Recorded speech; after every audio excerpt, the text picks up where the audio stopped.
ఎన్నడు నన్ను విడువలేదు. నీ కృప కాచుట వలన జీవిస్తున్నాను. నీ ప్రేమకు సాటి లేదు. నీ కృప కాచుట వలన జీవిస్తున్నాను. నీ ప్రేమకు సాటి లేదు.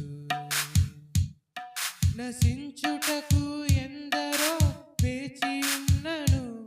నశింపని నీ పిలుపు నన్ను కాపాడెను. ద్రోహము నిందల మధ్యలో నే నడచినను. నీ నిర్మల హస్తము నన్ను భరించెను.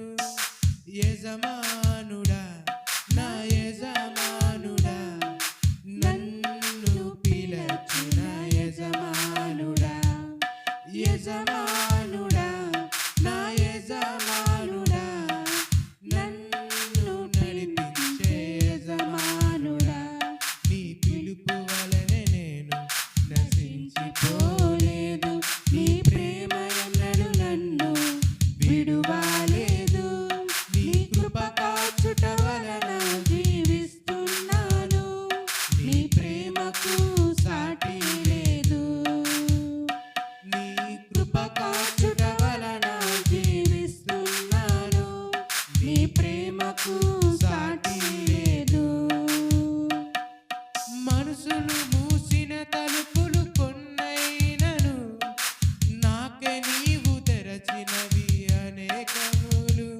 మనోవేదనతో నిన్ను విరిచి పరిగెట్టినను. నన్ను వెంటాడి నీ సేవను చేసితివి. నిన్ను నమ్మెదను, వెంబడింతును. చిరకాలము నిన్నే సేవింతును. నిన్ను నమ్మెదను, వెంబడింతును. చిరకాలము నిన్నే సేవింతును. నీ పిలుపు వలన నేను నశించిపోలేదు. నీ ప్రేమ ఎన్నడు నన్ను విడువలేదు. నీ కృప కాచుట వలన జీవిస్తున్నాను. నీ ప్రేమకు సాటి లేదు. నీ కృప కాచుట వలన జీవిస్తున్నాను. నీ ప్రేమకు సాటి లేదు. పిలచిన నీవు నిజమైన వాడవు. నన్ను వెచ్చించే ఆలోచన గలవాడవు.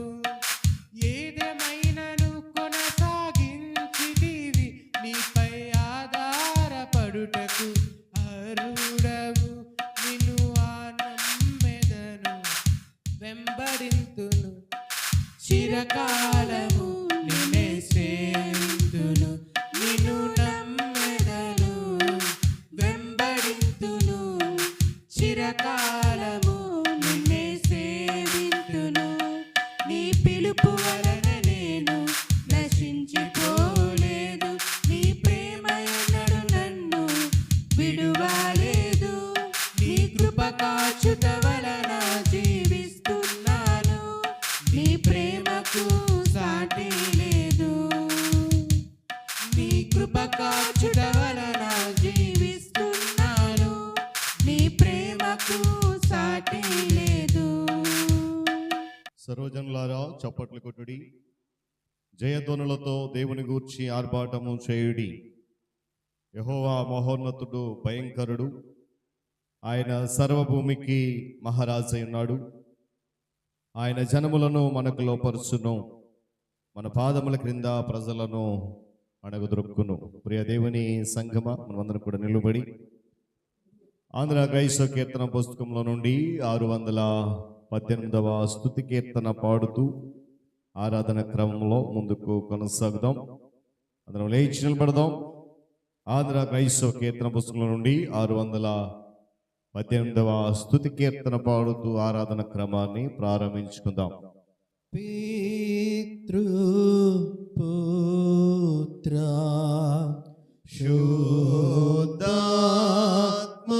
శుద్ధాత్మలై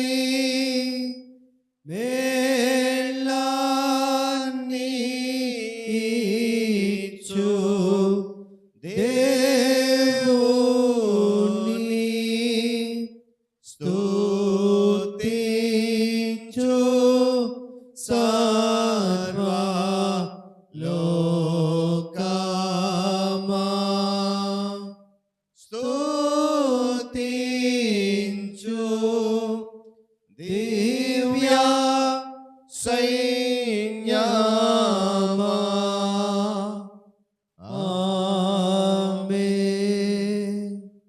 కలిగిన మా తండ్రి, కృపా సత్య సంపూర్ణుడా, సకల ఆశీర్వాదములకు కారణభూతుడా, మీ గణనామానికి స్తుతులు స్తోత్రాలు కృతజ్ఞతలు చెల్లిస్తూ ఉన్నాం. నా తండ్రి, మరొకసారి మమ్మల్ని జ్ఞాపకము చేసుకొని ఈ పరిశుద్ధ ఆదివారపు వేళ నీ పాద సముఖంలో మేము ఉండడానికి, మిమ్మల్ని ఆరాధించడానికి మీరు మాకు ఇచ్చిన ఆరోగ్యాన్ని బట్టి, క్షేమం బట్టి, సజీవుల స్థితిని బట్టి స్తుతులు చెల్లిస్తూ ఉన్నాం. నాయన, ఇది ఆరాధన కొరకు ఎంతో మంది వేచి చూచినప్పటికీ మాకంటే యోగ్యులు, ఘనులు, జ్ఞానులు, ఉన్నతమైనటువంటి వారు నాయన, అలాంటి అనేక మందికి లేని ధన్యత మాకు మీరు అనుగ్రహించారు. నీ స్తోత్రాలు. ఈ క్షణం ఎటు రీతిగా బ్రతికుండి నీ సముఖంలో నిలుచున్నామన్నది కేవలం నీ కృపే. అందును బట్టి కూడా మేము వందనాలు చెల్లిస్తున్నాం. ఆయన ఇది ఆరాధన వరకు పాటల ద్వారా మీ నామాన్ని మహిమపరచగలిగాం. తదుపరి ఆరాధన క్రమంలో మేము వెళ్తుండగా జరుగుతున్న ప్రతి కార్యక్రమంలో మీరు మాతో ఉండండి. ఆయన అది వాక్య పట్టణములో, విజ్ఞాపనములో, నా తండ్రి సాక్ష్యాలలో, స్తుతి ఆరాధనలో, వాక్య సందేశంలో సహితం మీరు మాతో నడిపించమని ప్రార్థిస్తున్నాను. ఈ ఆరాధన జరుగుతున్నప్పుడు వాతావరణము కానీ, విద్యుత్ కానీ ఎలాంటి ఆటంకాన్ని కలిగించకుండా కేవలము నీ నామ మహిమాత్మి ఆరాధన క్రమము జరగడానికి కృప చూపించుమని, ఘనత మహిమ ప్రభావాలు మీకు మాత్రమే చెల్లిస్తూ సమస్తమైనటువంటి దీవెనతో నింపమని యేసయ్య పరిశుద్ధ నామములో ఈ ప్రార్థన సమర్పిస్తున్నాను మా తండ్రి. ఆమేన్. మంచిది పిల్లరా, మన మధ్య నిల్చుండి 56వ సంకీర్తన ఉత్తర ప్రస్తుత రీతిగా చదువుదాం. 56వ సంకీర్తన మొదటి నుండి చివరి వరకు ఉత్తర ప్రస్తుత రీతిగా చదువుతాం. చివరి చరణం అందరము కలిసి చదువుదాం. 56వ సంకీర్తన మొదటి నుండి చివరి వరకు ఉత్తర ప్రస్తుత రీతిగా చదువుదాం. దేవా, నన్ను కరుణింపుము, మనుష్యులు నన్ను మృంగవలని ఉన్నారు, దినమెల్లా వారు పోరాడు. జయశూరుడగు ప్రభువు ఇలా నీకు జయము నిచ్చుచునుండగా, భయమేలా క్రైస్తవుండా, నీవిక నపజయమున బ్రతుకానేలా. 2 మరణ పాశముల నుండి లాజరును కరుణతో లేపాలేదా, ధరణి మిమ్ములను తన బలముతో గురికి నడిపించాలేడా, భయమేలా క్రైస్తవుండా, నీవిక నపజయమున బ్రతుకానేలా. ద్రాక్షారసముగ నీళ్లను మార్చిన మహిమగల రక్షకుండు, అక్షయ సంతాసంబు నిలమీకు దీక్షతో నివ్వాలేడా, భయమేలా క్రైస్తవుండా, నీవిక నపజయమున బ్రతుకానేలా. 5 చిన్న రొట్టెలు మరి 2 చిన్న చేపల తోడను, 5,000 మందిని బలపరిచినట్టి రక్షకుడుండగా, భయమేలా క్రైస్తవుండా, నీవిక నపజయమున బ్రతుకానేలా, విజయకరముగ బ్రతకాను, ప్రభువుండు నిజ వాగ్దాతములివ్వని, వృజినాము గెలువంగాను ముదముతో నిజముగా నెరవేర్చడా, భయమేలా క్రైస్తవుండా, నీవిక నపజయమున బ్రతుకానేలా. దయచేసి కూర్చుందాం.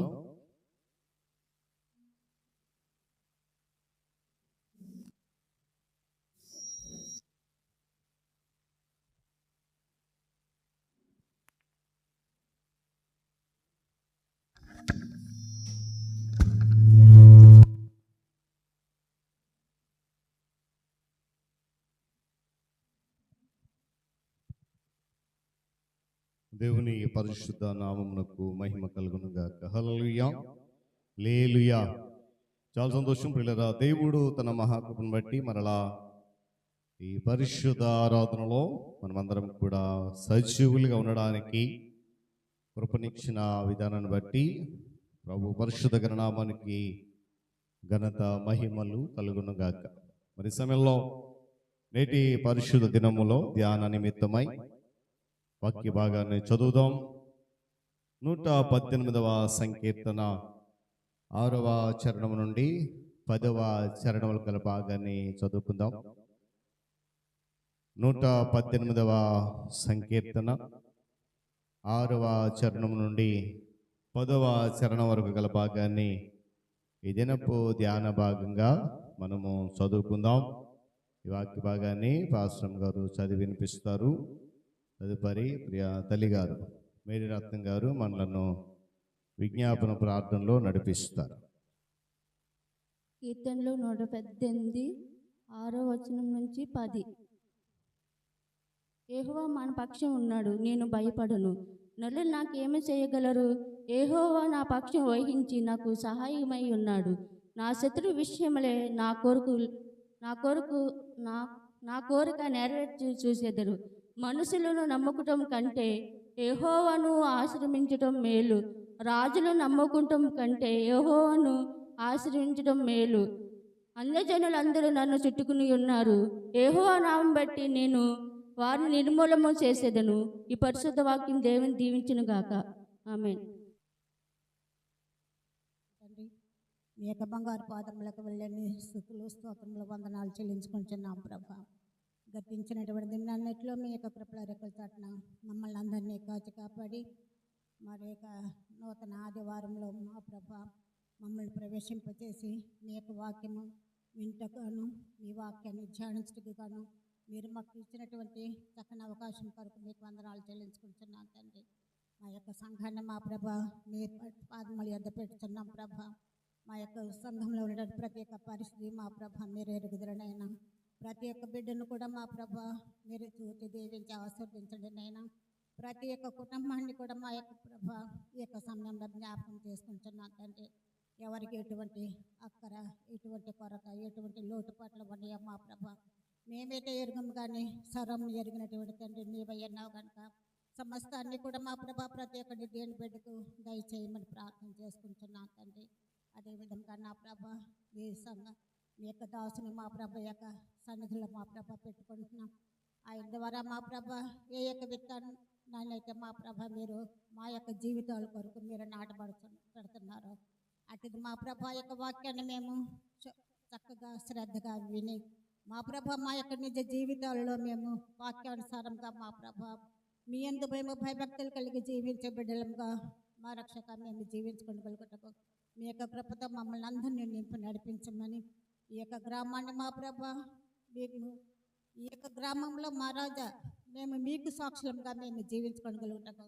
ప్రతి ఒక్క విషయాన్ని కూడా మా ప్రభ మీకు మేము లెక్క అప్పగించుకోవాలి అన్న భయముతోనూ భక్తితోనూ ఆత్మీయమైనటువంటి జీవితాలతో మా ప్రభ మేము జీవించుకోగలుగుటకు మీ యొక్క కృపతో మమ్మల్ని అందరినీ నింపి నడిపించమని ఈ దినదేవుల దేని ఆశీర్వాదం అందరిపై మెండుగా కృపరింప చేయమని మీ యొక్క రాకడ ఆలస్యమైనట్లయితే నా రక్షక మరొకసారి ఏ విధంగా మేము మీ యొక్క మందిరంలోకి వచ్చి మిమ్మల్ని స్తుతించి ధ్యానించే భాగ్యాన్ని కూడా మీరు మాకు మెండుగా దయచేయమని నా ప్రభుని ప్రియరక్షకుడైనటువంటి యేసుక్రీస్తు పుణ్యపాదముల వద్ద అత్యున్నత వేడుకుంటున్నాను తండ్రి. వాక్య భాగము చదివి వినిపించినటువంటి పాస్టర్ గారికి, అదేవిధంగా విజ్ఞాపన ప్రార్థనలు నడిపించినటువంటి తల్లి గారికి వందనాలు తెలియజేస్తూ ఉన్నాను. అందరూ లేచి నిలబడదాం, స్తుతి ఆరాధన చేద్దాం. మరి ఈ సమయంలో సంఘ కార్యదర్శి గారు డాక్టర్ సతీష్ బెహర్ గారు వచ్చి స్తుతి ఆరాధన నడిపిస్తారు. వారితో పాటు మనం కూడా ఏకీభవించి ప్రభువును కనపడతాం. దేవుని నామానికి స్తుతి కలుగును గాక. దేవుడు మనకిచ్చిన మంచి అవకాశం, దీన్ని బట్టి దేవుణ్ణి హృదయపూర్వకంగా ఆరాధన చేయటకు ఇష్టపడదాం. మన తక్కువ వారిని ఎప్పుడు భయపడిపోవడం అవసరం లేదు. దేవుని యొక్క మంచి మాట ఉంటుంది, మీలో ఒంటరి వాడు 1000 మందితో సమానమని. కనుక మన తక్కువ వారు కాదు, ఎక్కడ 2-3 కూడి నామను ఆరాధన చేస్తారో వారి మధ్యన ఉంటారని సెలవిచ్చిన దేవాదేవునికి హృదయపూర్వకంగా సంతోషంగా ఆర్పాటంతో చప్పట్లు కొడుతూ ట్రాక్ పాడితే చప్పట్లు కొట్టడానికి ఇబ్బంది, ట్రాక్ కూడా పక్కన పెట్టేశాను. ట్రాక్ ఉంది దానికి, ట్రాక్ కాకుండా అందరూ చప్పట్లు కొట్టాలి, ప్రతి ఒక్కరు ఇన్వాల్వ్ అవ్వాలనే ఉద్దేశంతో ఈ పాట పాడదాం. మనందరికీ తెలిసిన పాటే, నన్ను ఆకర్షించిన నిస్నేహ బంధం ఆత్మీయ అనుబంధం. నిజంగా ఆయన ఆకర్షించకపోతే మన జీవితం మనం ఏమీ సాధించుకోలేం కనుక మరి దేవుని ఆకర్షణ లోనవుతూ మరి ఈ సమయంలో ప్రత్యేకించి ప్రభుని మనసారా ఆరాధన చేయాలని మనం చేస్తూ కలిసి పాడదాం, చప్పట్లు కొడదాం, దేవుని నామమున స్తుతి చేయడానికి ఇష్టపడదాం. నన్నాకర్షించిన నీ స్నేహ బంధం ఆత్మీయ అనుబంధం, నన్నాకర్షించిన నీ స్నేహ బంధం ఆత్మీయ అనుబంధం. ఆరాధనా నీకే యేసయ్యా, ఆరాధనా నీకే యేసయ్యా, నా చేయి పట్టి నన్ను నడిపి చేరదీసిన దేవా, నా చేయి పట్టి నన్ను నడిపి చేరదీసిన దేవా, నన్నాకర్షించిన నీ స్నేహ బంధం. అందరూ కలిసి పాడదాం. ఆత్మీయానుబంధం, నన్నాకర్షించిన నీ స్నేహ బంధం ఆత్మీయ అనుబంధం. మహాయండకు కాలిన అరణ్యములో స్నేహించిన దేవుడవు నీవు, మహాయండకు కాలిన అరణ్యములో స్నేహించిన దేవుడవు నీవు, సహాయకర్తగా తోడు నిలచి తృప్తిపరచిన దేవా, చేరదీర్చిన ప్రభువా. అందరూ కలిసి పాడదాం.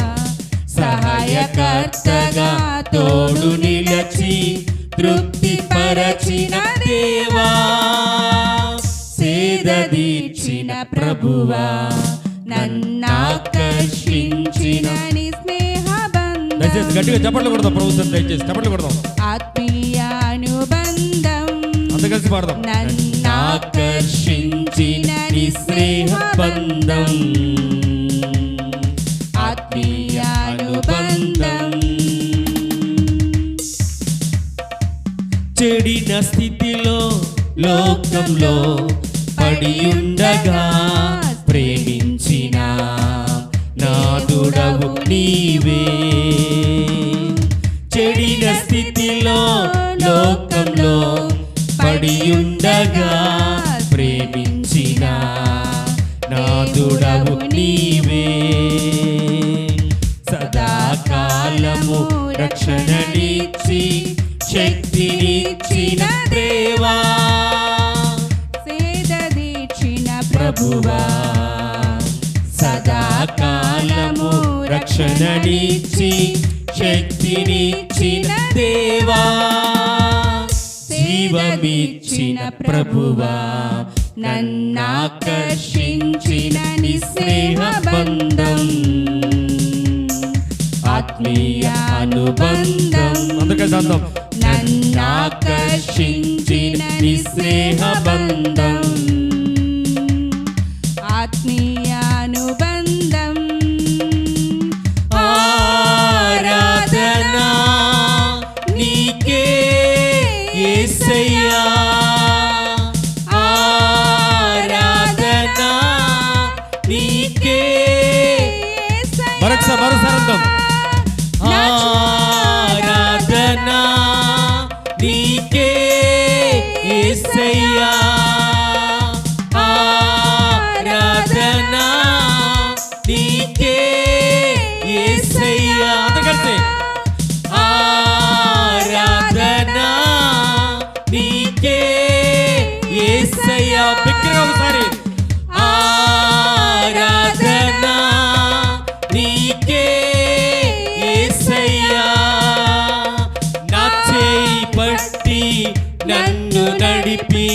చేరదీసిన ప్రేమా, నా చేయి పట్టి నన్ను నడిపి చేరదీసిన ప్రభువా, నన్నాకర్షించిన నీ స్నేహ బంధం, ఆత్మీయ అనుబంధం, నన్నాకర్షించిన నీ స్నేహ బంధం, ఆత్మీయ అనుబంధం. ఆరాధనా నీకే యేసయ్యా, ఆరాధనా నీకే యేసయ్యా. అవును ప్రభు, ఆరాధన నీకే. అందరూ ఆనందమా, ఆరాధన నీకే ప్రభు అంటూ గట్టిగా బిగ్గరగా మనసారా ఆయన చేస్తున్న మేలు పలుచుకో దయచేసి ప్లీజ్. అవును ప్రభు, నీకే ఆరాధన. Thank you lord. ఆరాధన నీకే యేసయ్యా, ఆరాధన ఆయనకే. నిజంగా ప్రభు మనల్ని ఎంతగా ప్రవేశిస్తున్నారు మనకు తెలుసు. ఈ యొక్క నూతన సంవత్సరంలో 19వ రోజుకి మనం చేరుకున్నాం. ఇలా చేరుకోవటానికి మన బలం, మన శక్తి కాదు, కేవలం ప్రభువే నడిపించాలి. అది మనం విశ్వసించాలి, నమ్మాలి, అంగీకరించాలి. అంగీకరించిన మనం నోరారా ఆయన్ని స్తుతించడానికి ఇష్టపడాలి. ఈ స్తుతి ఆనంద బహుశా దేవుని సమీపించే ముందు ఆయనకి వ్యతిరేకంగా మన దగ్గర ఏదున్నా ఒప్పుకోవటానికి ఇష్టపడదాం. ప్రభా, నా జీవితంలో ఎలా ఉండాలి కానీ ఎలా ఉండలేకపోతున్నాను, దయచేసి నన్ను క్షమించాలి. ఎందుకంటే ఆయన నీలో నాలో ఆ యొక్క మంచి మనస్తత్వాన్ని చూడని ఆశపడుతూ ఉన్నారు. ఆయనకి ఇష్టడుగా మనం ఉండాలని ఆయన ఆశ. మన ప్రవర్తన విషయంలో ఆయన స్థిరపరిచి దాని యొక్క ఆనందించడానికి ఇష్టపడుతూ ఉన్నాడు. ప్రార్థన ఎలా చేయాలో అనేక మార్లు మనతో మాట్లాడుతూ సూచనలిస్తూ ఉన్నారు. ఆయన తన వాక్కు ద్వారా మనకు అనేక విషయాలు బాధపరుస్తున్నారు, కానీ తప్పిపోతున్నాం. కొన్నిసార్లు నిలబడుతున్నాం, మరి కొన్నిసార్లు మనం తప్పిపోతున్నాం. ఇవైతే శారీరక మన హృదయాల్లో, మన మనస్సులో వాటికి వ్యతిరేకంగా దేవుని యొక్క ఆత్మ ఎప్పుడు పోరాడుతూనే ఉంటుంది. ఆ మాటను మనం గుర్తించాలి. కనుక ఆయన స్తుతించడం ఎంతో మంచిది. ఈరోజు ఆయన మన నోరారా స్తుతించగలుగుతున్నామంటే ఇక ఇటువంటి భాగ్యం చాలా మందికి లేదు. కానీ దేవుడు నిన్ను నన్ను ప్రేమించి ఈ 19 దినాల ఆరోగ్యం ఇచ్చి, క్షేమాన్నిచ్చి, రాకపోకల్లో అటు ఇటు పడిపోకుండా, తొట్టిల్లు పాటు పడిపోకుండా, గాయము చెందకుండా సంరక్షణ కలుగజేసి, ఆహారం లేని సమయంలో ఆహారాన్నిచ్చి, ధైర్యం లేని సమయంలో, నిరుత్సాహంతో బాధపడుతున్న విషయాల్లో నిన్ను ధైర్యపరిచి, నిన్ను స్థిరపరిచి, నీ మనస్సును ఎరిగి, నీ హృదయాన్ని తెలుసుకొని నువ్వెక్కడ బాధపడిపోతావని పరిస్థితులు నీకు అనుకూలపరుస్తూ తన గాయపడిన హస్తాలతో నిన్ను భద్రపరుస్తూ ఈరోజు తన యొక్క సన్నిధికి నిన్ను నన్ను తీసుకుని వచ్చారు. కనుక నోరారా మనం దేవుడిని ఆరాధించేటికి ఇష్టపడాలి. హృదయపూర్వకంగా ప్రభుని ఆరాధించడానికి ఇష్టపడాలి. కొద్ది నిమిషాలు అలాగే ప్రార్థన చేసుకోవటకు మనం అంగీకరించాలి. మన మనసును సిద్ధపాటు చేసుకోవాలి. ప్రభుని మనం చేస్తూ ఈ సమయంలో ప్రార్థనకి వెళ్ళే ముందు ప్రతి ఒక్కరు కూడా ఆ ప్రార్థన చేస్తున్నప్పుడు ఏదో అనాలోచన దయచేసి ఉండొద్దు. దేవుని యొక్క సన్నిధి మనం అనుభవించాలి. ఒకవేళ అలా అనుభవించుకుంటే ఇక్కడి నుంచి వెళ్తే వచ్చి ప్రయోజనం లేదు. దానివల్ల ఎటువంటి ఉపయోగాలు అనుభవిస్తే ఆశీర్వాదం ఎంత గొప్పగా ఉంటుందో మనం తెలుసుకోగలుగుతాం. దయచేసి అనుభవించే క్రమంలో, ప్రభుని వెతుకులాడే ఆ క్రమంలో దేవుని వైపు నా దృష్టి ఉండాలని ప్రభు పేట మిమ్మల్ని బ్రతిమలాడుకొనిచున్నాను. ఆరాధించే వేళయందు నీదు హస్తములు తాకాయి నన్ను, పశ్చాత్తాపం కలిగే నాలో, నేను పాపినని గ్రహించగానే. నిజమే కదా, ఆయన ఆరాధన చేస్తుంటే నిజంగా నీలో నాలో ఉన్న లోటుపాట్లు స్పష్టంగా మన హృదయాన్ని తెలుస్తూ ఉంటాయి. దేవుడు మాట్లాడుతూ ఉంటాడు, వాటిని మనం ఒప్పుకోవాలి. ఎప్పుడైతే నేను ఒప్పుకోవడానికి ఇష్టపడతామో దేవుడు మన జీవితాలు కలుగు చేసుకుంటాడు. ఎప్పుడే ఆయన మన జీవితాలు కలుగు చేసుకుంటాడు, మనకి జీవిత పనిలో ఎన్ని అవరాధాలు వచ్చినా, ఆటంకాలు వచ్చినా, శత్రువు ఎన్ని పన్నాగాలు పనినా వాటన్నిటినీ తప్పించుటకు సమర్థుడైన దేవుని నీవు నేను ఆశ్రయిస్తూ ఉన్నావు.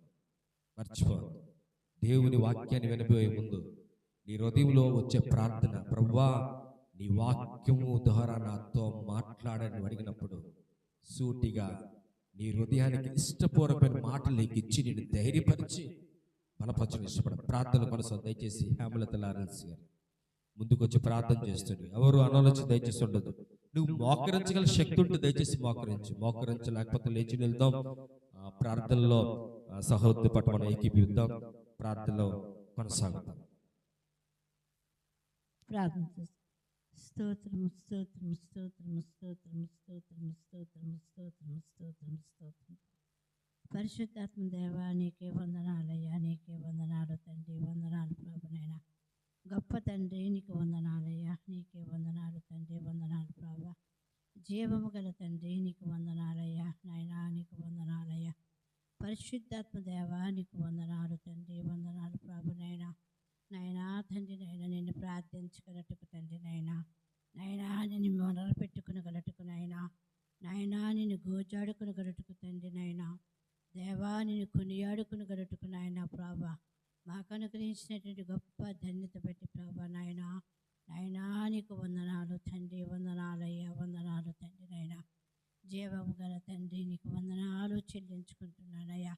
నాయన ఆకాశం నుంచి నాయన మమ్మల్ని పరిశీలించుతున్న దేవా, మమ్మల్ని తేరి చూచుచున్న తండ్రి నాయన, నీ మెల్లని స్వరాన్ని మాకు వినిపింపజేసినటువంటి ప్రభా నాయనా నీకు వందనాలు తండ్రి. వందనాలయ్యా.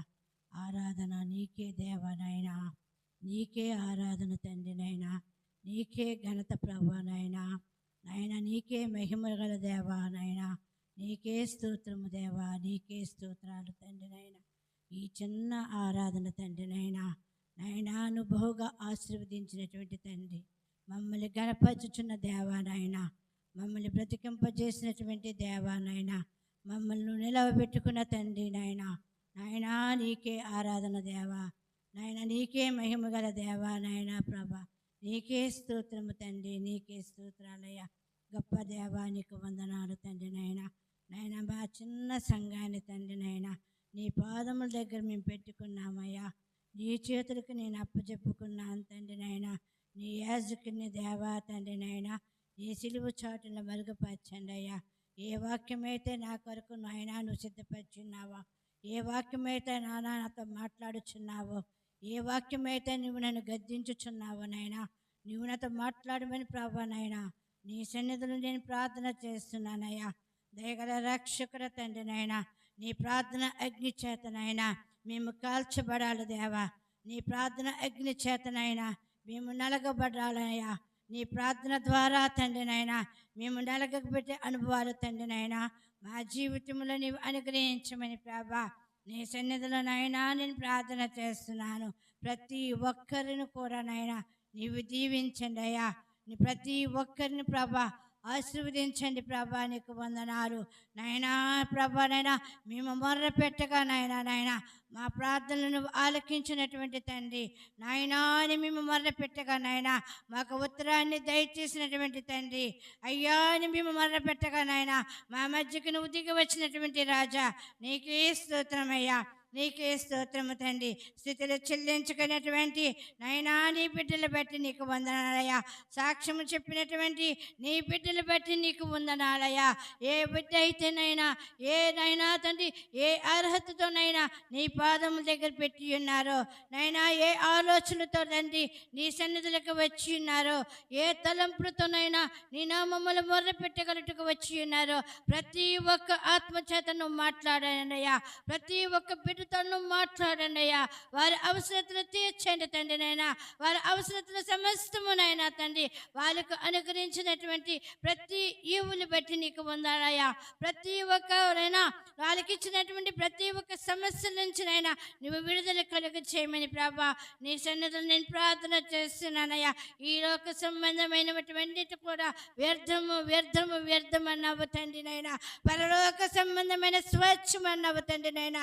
ఆ స్వచ్ఛము మేము పొందుకుని కలుగుటకు తండ్రినైనా ఈ లోకములవన్నీ కూడా మేము విడిచిపెట్టి దేవనైనా నైనా తండ్రినైనా విరిగిన హృదయముతో దేవనైనా విరిగిన మనస్సుతో దేవ తండ్రినైనా నీ సన్నిధిలో మేము కాల్చబడి అనుభవాలు తండ్రినైనా మా జీవితంలోనైనా నలగొట్టుకుని దేవనైనా నీ నామములో విరిగిన నలిగిన మనస్సుతో తండ్రినైనా విజ్ఞాపన ప్రార్థనలు చేయగల మనస్సులోనైనా మాకు అనుగ్రహించమని ప్రభా నీ సన్నిధిలోనైనా నేను ప్రార్థన చేస్తున్నాను. మరొకసారి దేవా తండ్రినైనా మా సంఘ కాపురిని నీ పాదముల దగ్గర నేను పెట్టుకున్నాను. నీ చేతులకు నేను అప్పు చెప్పుకున్నానయ్యా. నైనా మాతో మాట్లాడండి తండ్రినైనా. నీ వాక్యము చేత నాతో మాట్లాడండి దేవనైనా. నా హృదయాన్ని కదిలించబడే మాటలునైనా, నా హృదయాన్ని నలగొట్టగల మాటలు తండ్రినైనా, నా హృదయము నాయన అగ్ని వలె దిగవచ్చే మాటలు తండ్రినైనా నీవు నాయన మాతో మాట్లాడమని యేసు పరిశుద్ధ నామములైనా బ్రతమాలి వేడుకుంటున్నాను తండ్రి. దేవుని పరిశుద్ధ నామమునకు మహిమ కలుగును గాక. హల్లెలూయా చెప్పాలి కదా. హల్లెలూయా, హల్లెలూయా. చాలా సంతోషం ప్రియులారా. దేవుడు మనకిచ్చినటువంటి శ్రేష్టమైన సమయంలో ఈ పరిశుద్ధ దినమున మరొకసారి సజీవుల లెక్కలో మనము ఉండడానికి కృపనిచ్చిన దేవాది దేవునికి ఆయన గణనామానికి సమస్త ఘనత మహిమ ప్రభావాలు కలుగునుగాక. చేరువచ్చిన మీ అందరికీ, సంఘ నాయకులైన వారికి, విశ్వాసులైన వారికి యేసయ్య పరిశుద్ధ నామములో శుభములు వందనాలు తెలియజేస్తూ ఉన్నాను. మన మధ్యలో దేవుని వాక్యం చదవగా విన్నాం. 118వ సంకీర్తన 6వ చరణం నుండి 10 చరణాల భాగాన్ని మనము చదవగా విన్నాం. ఈ భాగముల నుండి కొన్ని శ్రేష్టమైన మాటలు మనము ధ్యానం చేద్దాం. ఈరోజు ఈ వాక్యం ద్వారా లేక ఈ భాగం ద్వారా దేవుడు మన జీవితాల్లో ఏం చేయబోతున్నాడు, ఏ విధమైనటువంటి ఆశీర్వాదాలు ఇవ్వబోతున్నాడు అనే విషయాన్ని గమనించాలి. దేవుడు మనతో ఉన్నప్పుడు, మనతో ఉండి నడిపిస్తున్నప్పుడు ఆయన అనుమతి ఇస్తే తప్ప ఏ మనుష్యుడు కూడా మనలను ఏమీ చేయలేరు. దేవునికి స్తోత్రం కలుగునుగా. నమ్మిన వారు స్తోత్రం చెప్పాలి కదా. హల్లెలూయా. ఏదైనా మన జీవితంలో జరగాలి అంటే ఆయన అనుమతి కావాలి. అది కష్టం అవ్వచ్చు, బాధ అవ్వచ్చు, సంతోషం అవ్వచ్చు, ఇబ్బందులు అవ్వచ్చు, ఏదైనా సరే మన జీవితంలో ఆయన అనుమతితోనే వస్తాయి తప్ప మనుషులు ఎవ్వరు కూడా ఏమీ చేయలేరు. సర్వశక్తిమంతుడైన దేవుడే మన సంరక్షణ ఉన్నప్పుడు బలహీనులైన మనుషులకు మనము భయపడాల్సిన అవసరము లేదు. అది ఆయనకు పేరుంది కదా, బలవంతుడైన దేవుడు. ఆయన దేవుడు, ఆయన మనతో ఉన్నప్పుడు బలహీనులైన మనుషులకు భయపడడం మనము అనవసరం. కారణం ఏంటంటే శత్రువుల నుండి సంరక్షణ కలిగజేసేవాడు ఆయనే. ఆయన మనతో ఉంటే మనకు అవసరమైన ప్రతీది కూడా ఆయన తీరుస్తాడు. అందుకే పౌలు భక్తుడు అంటాడు, క్రీస్తు యేసునందు ఆయన మీ ప్రతి అవసరతను తీరుస్తాడు. హల్లెలూయా చెప్పండి. హల్లెలూయా. చదవబడిన వాక్య భాగం గమనిస్తే 6వ చరణాన్ని ఒకసారి మనము ధ్యానం చేద్దాం. అక్కడ అంటాడు కీర్తనకారుడు, ఆయన నా పక్షం ఉన్నాడు కాబట్టి నేను భయపడను. ఆయన మన పక్షాన ఉంటే మనము భయపడాల్సిన అవసరము లేదు. 56వ సంకీర్తన మనం చదువుకున్న ఉత్తర ప్రస్తుత పాఠ్య భాగంలో అక్కడ కూడా ఇంచుమించుగా ఇలాంటి మాట ఉపయోగించాడు కీర్తనకారుడు. చదవండి ఒకసారి 4వ చరణం. దేవుని బట్టి నేను ఆయన వాక్యమును కీర్తించేదను, దేవుని యందు నమ్మకించి ఉన్నాను, నేను భయపడను, శరీరదారులు నన్ను ఏం చేయగలరు. ఈ ధైర్యం మనకు కావాలి. కారణం ఏంటంటే ఆయన మన పక్షాన ఉన్నాడు. మనలను భయము లేకుండా చేయగలవాడు ఆయనే, భయము నుండి విడిపించేవాడు సహితము ఆయన. ఇక్కడ దావీదు భక్తుడు తనకు ఏ భయము లేదు అని అనడం లేదు, కానీ భయపడేటువంటి సమయంలో ఆయన నా పక్షాన ఉన్నాడు. ఆ భయము నన్ను నా దరికి చేరినప్పుడు నేను ఏమాత్రం కూడా అధైర్యపడను.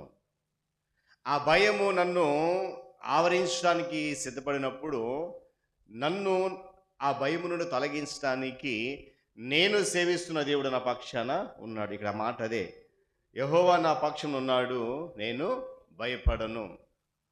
కాబట్టి ఈరోజు నేను అంటాను, అలాంటి నిశ్చయత మనందరి జీవితంలో కొనసాగాలి. మనుషులలో ధైర్యానికి మారుపేరైన వారే కొన్నిసార్లు చాలా తీవ్రంగా భయపడవచ్చు. కొన్నిసార్లు మనం చెప్తూ ఉంటాం, నాకు ఏ భయం లేదండి, నేను ఎవరికి భయపడనండి. అలాంటి వారే కొన్ని సందర్భాల్లో భయపడేటువంటి పరిస్థితి రావచ్చు. అయితే భయం కలిగినప్పుడు ఏం చేయాలో దావీదుకు తెలుస్తున్నట్లుగా బహుశా మనకు తెలియదేమో. నేను అంటాను, భయం వచ్చినప్పుడు దావీదుకు తెలిసినంతగా మనకి తెలియదు. అందుకే దావీదు అంటున్నాడు కదా, దేవుని పైన ఆయనకున్నటువంటి విశ్వాసము, దేవుని పైన అతనుకున్నటువంటి నమ్మకము దావీదులో ఉన్నటువంటి భయం అంతటిని కూడా ఏం చేసింది, బయటకి పారద్రోలింది. దేవుని స్తోత్రం కలుగును గాక. ఈ నూతన సంవత్సరంలో గడిచిన దినాలన్నిటిలో కూడా బహుశా మన జీవితంలో ఏదైనా భయపడేటువంటి సందర్భం ఏదైనా వచ్చిందనంటే నేను అంటాను, బహుశా వాటన్నిటి నుండి మనం తొలగించబడ్డామంటే గల కారణం ఆయన మన పక్షాన ఉన్నాడు. దేవుని స్తోత్రం కలుగును గాక. చెప్పగలరు హల్లెలూయా. ఏమంటే ప్రమాదకరమైన సమయాల్లో, కష్టతరమైన సమయాల్లో, ఇబ్బందికరమైన సమయాల్లో కూడా ఆయనను స్తుతించగలిగేలుగా చేసేది ఏదైనా ఉందనంటే ఆయన నా పక్షాన ఉన్నాడు అనేటువంటి ధైర్యమే మనల్ని ఆ విధంగా చేస్తుంది. చూద్దామా, హెబ్రీయులకు రాసిన పత్రిక 13వ అధ్యాయము 6వ వచనం చదవండి ఒకసారి. అపోస్తలుడైన పౌలు హెబ్రీ సంఘానికి వ్రాస్తూ ఇంచుమించుగా ఇక్కడ కీర్తనకారుడు ఏదైతే ఎత్తి రాశాడో ఆ మాట అక్కడ చేస్తున్నా. కాబట్టి ప్రభువు నాకు సహాయకుడు, నేను భయపడను, నరమాత్రుడు నాకేమీ చేయగలడు అని మంచి ధైర్యంతో చెప్పగలవారమై ఉన్నాము. దేవుని స్తోత్రం కలుగును గాక. చాలా శ్రేష్టమైన మాట. ఏమంట, నరమాత్రుడు నాకేమీ చేయగలడు అని మంచి ధైర్యంతో చెప్పగలవారమై ఉన్నాం. కారణం ఏంటంటే నేను మరలా జ్ఞాపకం చేస్తున్నాను, ఆయన మన పక్షాన ఉన్నాడు. హల్లెలూయా. కీర్తనకారుడు ఒక చోట అంటాడు, 124వ సంకీర్తనలో చదవండి ఒకసారి, 3వ చరణం చదవండి, 2-3 చరణాలు. దేవుడు మన పక్షాన ఉన్నాడు కనుక మనం ఏం చేయగలడు, విరోధి ఎవడు లేడు. నేను రెండో మాట జ్ఞాపకం చేస్తున్నాను, దేవుడు మన పక్షాన ఉంటే మనకు ఎవరు ఉండరంటే భయం ఉండదు. కీర్తనకారుడు చెప్తున్న మాట అదే, యెహోవా నా పక్షం ఉన్నాడు, నేను భయపడను చెప్తూ రెండో మాటగా మనం ఏం చేయాలంటే దేవుడు మన పక్షాన ఉండగా మనకు విరోధి ఎవడు కూడా లేడు. హల్లెలూయా. అదే అంటాడు కదా, ఇట్లుండగా ఏమందుము, ఏమంటాడంట, ఇట్లుండగా మనం ఏమనాలి, దేవుడు మన పక్షాన ఉంటే మనకు విరోధి ఎవడు కూడా. ఎప్పుడైనా ధైర్యం వచ్చిందంటారా మనకి? ఎప్పుడైనా కొన్ని సందర్భాల్లో ధైర్యం కోల్పోయిన వేళ, ఏమండి, కృంగిపోయినటువంటి వేళ ఆయన నా పక్షాన ఉన్నాడు, నాకు ఎలాంటి భయము లేదు, ఆయన నా పక్షాన ఉన్నాడు, నాకు విరోధి ఎవడు లేడు అని అనుకున్నాం ఎప్పుడైనా? నేను అంటాను, ఆ మాట మనం అనుకోలేదని అంటే అందరినీ మనం విరోధులుగానే చూస్తున్నాం అని అనమాట. దేవుడు నా పక్షాన ఉన్నాడు, నాకు విరోధి ఎవడు అనేటువంటి మాట నీకు జ్ఞాపకం రాలేదు అని అంటే ఇంకా మనం ఏం చేస్తున్నాం, అందరినీ శత్రువులుగానే చూస్తున్నాం. వాక్యం చెప్తుంది, కీర్తనకారుడు అంటున్నాడు, యెహోవా నా పక్షాన సహకారి ఉన్నాడు కనుక నా శత్రువుల విషయమై నా కోరిక నెరవేరడం నేను చూస్తా. ఈరోజు బహుశా నేను అంటాను, మనలో ఎవరైనా శత్రువులు గెలిస్తే కనుక నేను అంటాను, ఒకవేళ వారి విషయంలో నువ్వేదైతే కోరుకుంటున్నావో అది నీ జీవితంలో జరగాలనంటే నీకు ధైర్యం రావాలి. యెహోవా నా పక్షాన ఉన్నాడు. దేవునికి స్తోత్రం కలుగును గాక. దేవుడు తన ప్రజలైన వారికి చేస్తాడనుకునే వాటిని లేక చేసే వాటిని గురించి మనకున్నటువంటి లేక మన మాటలన్నీ కూడా ఆ మాటలపై నమ్మకము, స్తుతి, కృతజ్ఞత ఇవన్నీ కూడా జరగాలి. ఎందుకంటే క్రిందికి చదవండి ఒకసారి, 32 వాక్యం చదవండి ఒకసారి. రోమాపత్రిక 8:31-32. మన మాటలన్నీ చదవండి. తన సొంత కుమారుని అనుగ్రహించడానికి వెనుక తీయక మనందరి కొరకు ఆయనను అప్పగించిన వాడు ఆయనతో పాటు సమస్తమును మనకెందుకో అనుగ్రహించడం. ఒక ప్రశ్న వేస్తున్నాడు పౌలు భక్తుడు రోమా సంఘానికి. దేవుడు మన పక్షాన ఉన్నాడు కనుక మనకు విరోధి ఎవడు అని ఒక ప్రశ్న వేసిన తర్వాత వెంటనే రెండో ప్రశ్న వేస్తున్నాడు. తన సొంత కుమారునే మన కొరకు ఇవ్వడానికి ఆయన ఆలోచించలేదు, వెనుతీయలేదు. అందరి కొరకు ఆయనను అప్పగించేశాడు కనుక ఆయనతో పాటు సమస్తానికి కూడా మనకి ఎందుకు అనుగ్రహించడు. నేను అంటాను, వాక్యం చెప్తున్నట్లుగా సమస్తము మనకు అనుగ్రహించబడాలి అని అంటే దేవుడు నా పక్షాన ఉన్నాడు అనేటువంటి ధైర్యంతో మనం ముందుకు కొనసాగాలి. మనం చాలా సందర్భాల్లో ప్రార్థన చేస్తూ ఉంటాం కదా. ప్రార్థన చేసిన ప్రతిసారి కూడా మనం కోరిన కోరికలు, కనిన కలలు, మన ఆశలు కొన్నిసార్లు నెరవేరవు. ఆ నెరవేరని వెంటనే మనలో వచ్చేటువంటి ఆలోచన ఏంటనంటే, దేవుడు నాకు ఎందుకు సహాయం చేయడు అనే ప్రశ్న మొట్టమొదట ప్రారంభమవుతుంది. నేను గతంలో కూడా చెప్పాను, మనము దేవునిని ప్రశ్నించే ముందు మనం చేసిన విన్నపము, మనం చేసిన విజ్ఞాపన ఆయనకు అనుకూలంగా ఉందా లేదా అనేది కూడా ఆలోచన చేయాలి. దేవుడు వాక్యం చెప్తుంది, ఆయన సమస్తాన్ని మనకు అనుగ్రహిస్తాడు, మన పక్షాన ఉన్నాడు, మనకు విరోధి ఎవడని. అయితే ఆయన మన జీవితంలో చేసే వాటిని గురించినటువంటి మన మాటలన్నీ కూడా ఏమండి నమ్మకంతో ఉండాలి, ఆయన స్తుతి చేసే విధంగా ఉండాలి, గొప్ప నిశ్చయతతో కూడినవై ఉండాలి. అనుదినము ఎల్లప్పుడూ కూడా ఆయనకు కృతజ్ఞత చెల్లించేవిగా మన మాటలు ఉండాలి. అందుకే ప్రసంగి గ్రంథకర్త అంటాడు కదా, నీవు దేవుని సొంతలో ఉన్నావు, ఆయన ఆకాశం అందు ఉన్నాడు, నీవు భూమి మీద ఉన్నావు, నీ మాటలు కొద్దిగా ఉండాలా. విస్తారమైన మాటలు ఏముంటుందంట?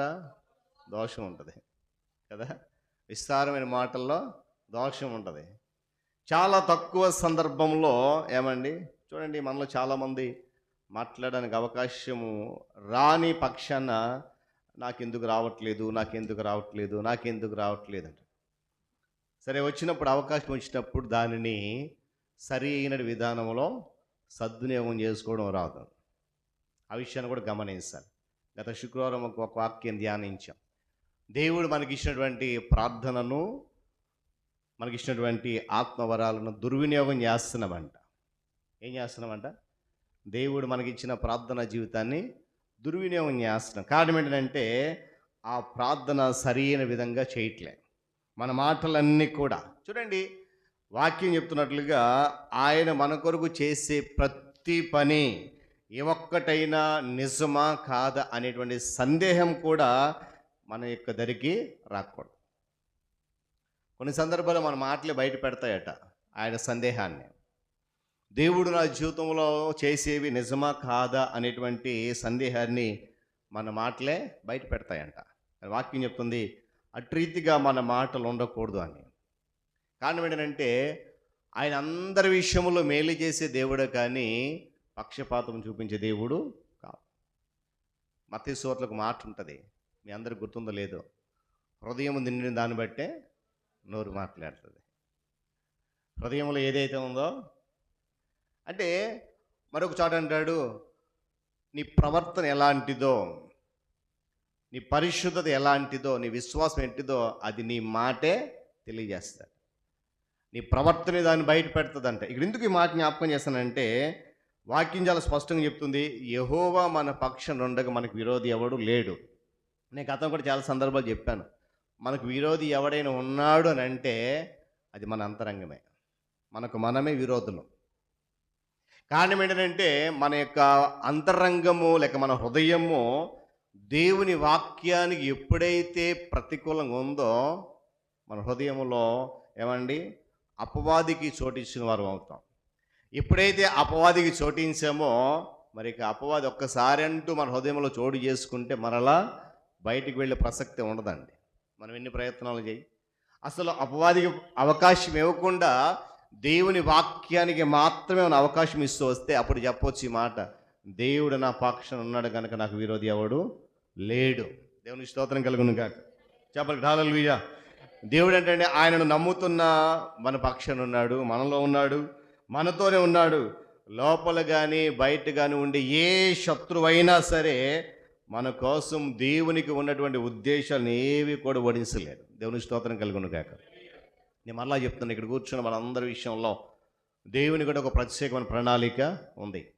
ఈ ప్రత్యేక ప్రణాళిక బయట కానీ అంతరంగములు కానీ ఎలాంటి శత్రువు కూడా మన కొరకు దేవుడు ఏర్పాటు చేసినటువంటి ఉద్దేశాన్ని ఏమాత్రం కూడా వడించలేడు. ఆ విషయాన్ని మనం గమనించాలి. ఎందుకంటే అపవాది లోకము మన శరీరము విశ్వాసాలను ఎప్పుడు కూడా గాయపరుస్తూనే ఉంటుందట.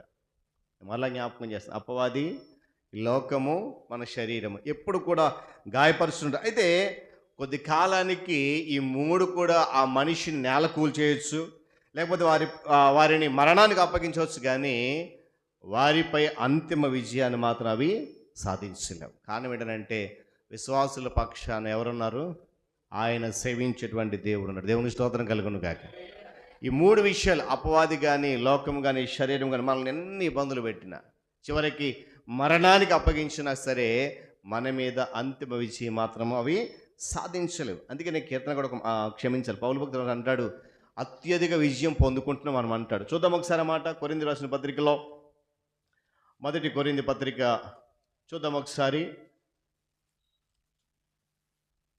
క్షమించాలి, రోమీయులకు రాసిన పత్రిక 8వ అధ్యాయంలోనే 39వ వాక్యం చదువుదాం. 38, 37 క్షమించాలి, జాగ్రత్త గమనించాలి. అయినను మనలను ప్రేమించిన వారి ద్వారా మనము వీటన్నిటిలో అత్యధిక విజయము పొందుకున్నాం. హల్లెలూయా చెప్పగలరు. హల్లెలూయా. మనలను ప్రేమించిన వారి ద్వారా అన్నిట్లో కూడా ఏం చేస్తామంట? అత్యధికమైన విజయం పొందుకుంటున్నాం. నేను మరలా నేను ముందు చెప్పాను, అపవాది కానీ లోకము కానీ శరీరం కానీ మన మీద ఎప్పటికీ విజయము సాధించాలి. అంతిమ విజయము క్రీస్తుదే. దేవుని స్తోత్రం కలుగును గాక. ఎందుకంటే అత్యధిక విజయం పొందుతున్న వారిని అపవాది ఓడించడం అనేది అసాధ్యం. విశ్వాసుల యొక్క విజయము, విశ్వాసుల యొక్క జీవము దేవుని లోపల దాచబడినది కనుక దానిని అక్కడ నుండి ఎవ్వరు కూడా తొలగించలేదు. అందుకే ప్రభు అంటాడు యోహాను సువార్తలో, నా గొర్రెలు నా స్వరం ఉంటాయి, వాటిని నా చేతుల నుండి ఎవ్వడు కూడా అపహకరించలేడు లేక దొంగిలించలేడు.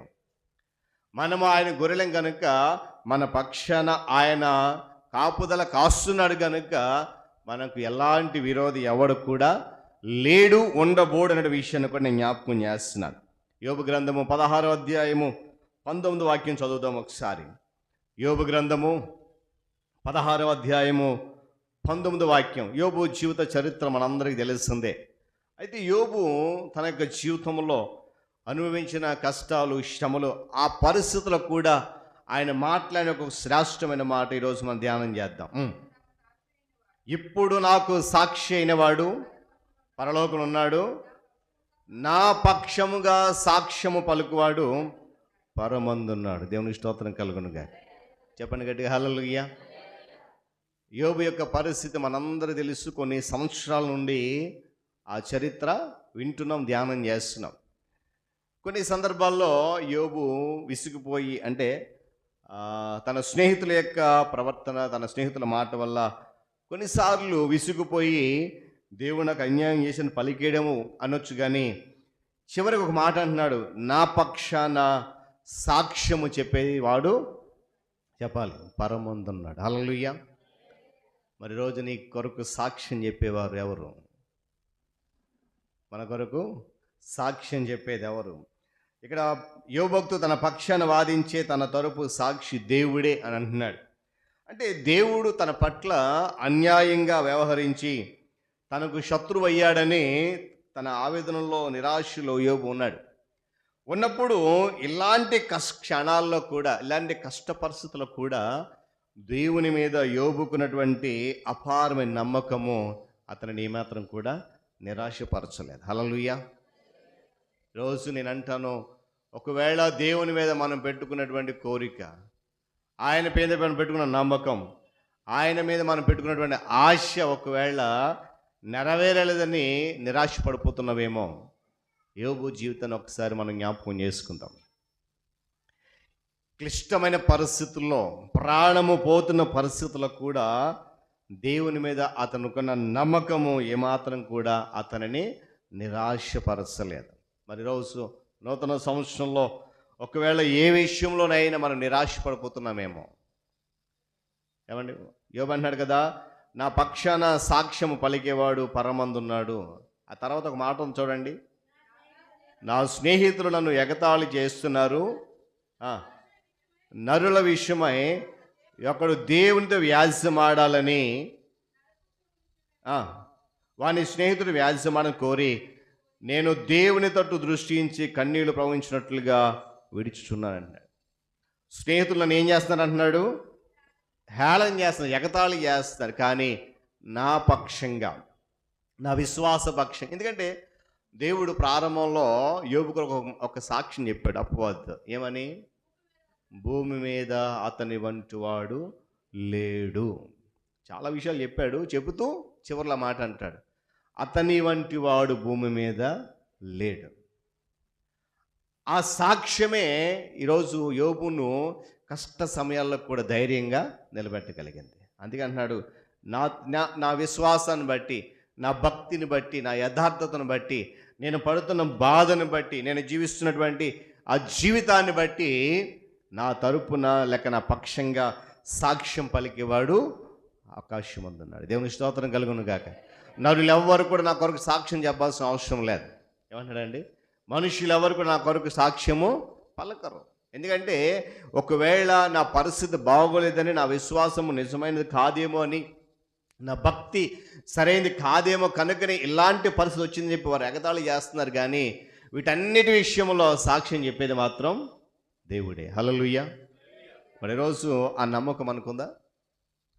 నా పక్షాన సాక్ష్యం పలికేది నా దేవుడే అనేటువంటి. ఏమండి, యోబు యొక్క హృదయంలో నుంచి అది తిరిగి ప్రకాశిస్తూ ఉంది. అంటే అంత కష్ట సమయంలో కూడా దేవుని మీద ఉన్న నమ్మకము తిరిగి మరలా ప్రకాశిస్తూ యోబుని బలపరిచిందే తప్ప ఎప్పుడు కూడా నిరాశపరచిన విషయాన్ని కూడా నేను జ్ఞాపకం చేస్తున్నాను. కనుక దేవుడే యోబుకు సాక్షిగా వస్తే ఆయన అతనికి శత్రువు కాదు అనే మాట, ఆ విషయాన్ని గమనిస్తారు. చూడండి, యోబు యొక్క ఆలోచనలు ఏకరీతిగా స్పష్టంగా లేవు అని స్నేహితుల యొక్క ఆరోపణ.